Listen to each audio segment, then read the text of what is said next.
Saat melakukan latihan militer dengan Belarus pada pertengahan Juni 2024 ini, Rusia melakukan uji coba senjata nuklir taktis.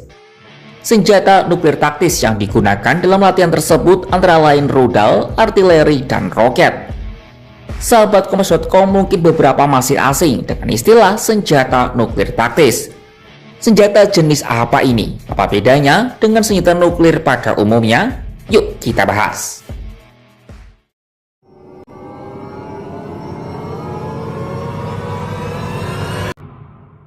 Nah, sebelum masuk ke senjata nuklir taktis, yuk kita pahami dulu jenis-jenis senjata nuklir.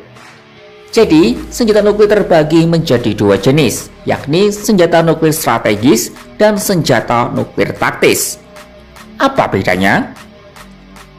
Senjata nuklir strategis merupakan persenjataan yang dapat membawa hulu ledak nuklir dalam jarak jauh, bahkan hingga melintasi lautan atau bahkan antar benua. Contoh senjata jenis ini adalah rudal balistik jarak jauh atau ICBM. Senjata nuklir strategis biasanya mendapat pantauan ketat dari negara rival karena dianggap mengancam keamanan mereka. Rudal Sarmat yang dijuluki sebagai rudal terkuat dan terbesar di bumi menjadi contoh dari senjata nuklir strategis. Lalu bagaimana dengan senjata nuklir taktis? Nah, senjata nuklir taktis atau TNW merupakan golongan yang tidak termasuk dalam senjata nuklir strategis. Senjata ini biasanya merujuk pada senjata nuklir dengan jangkauan jarak pendek.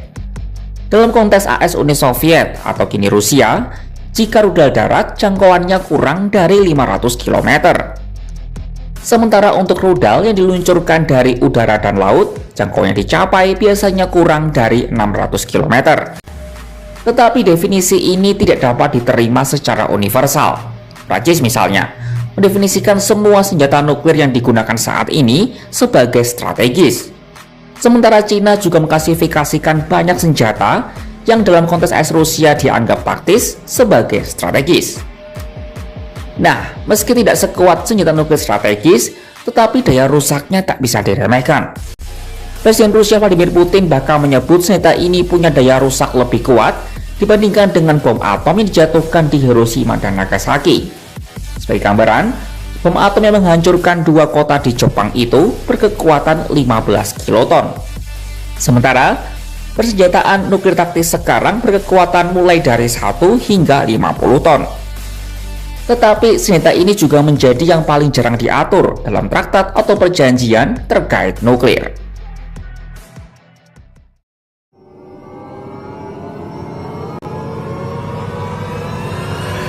Sudah tahu kalau penggunaan senjata nuklir diatur dengan sangat ketat, terutama setelah Perang Dingin.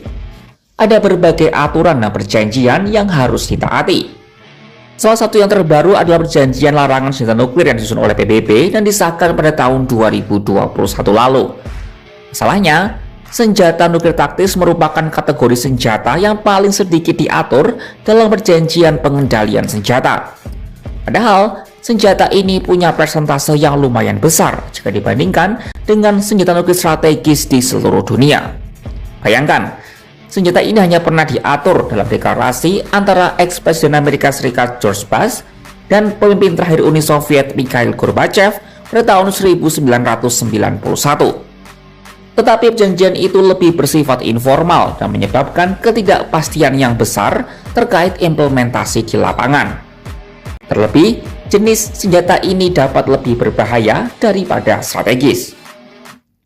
Karena dengan ukuran yang kecil dan tidak adanya kunci elektronik pada versi lama, menyebabkan senjata ini rawan dicuri dan disalahgunakan.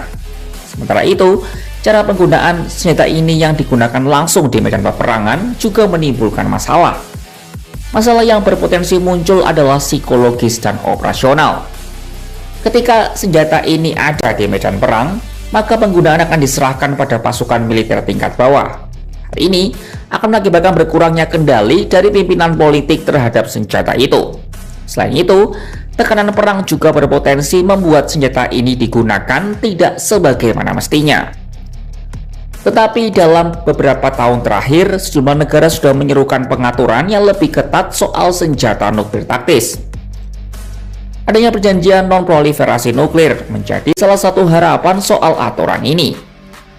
Akan tetapi, negara-negara seperti Amerika Serikat dan Rusia nampaknya masih setengah hati menaati aturan soal senjata nuklir taktis.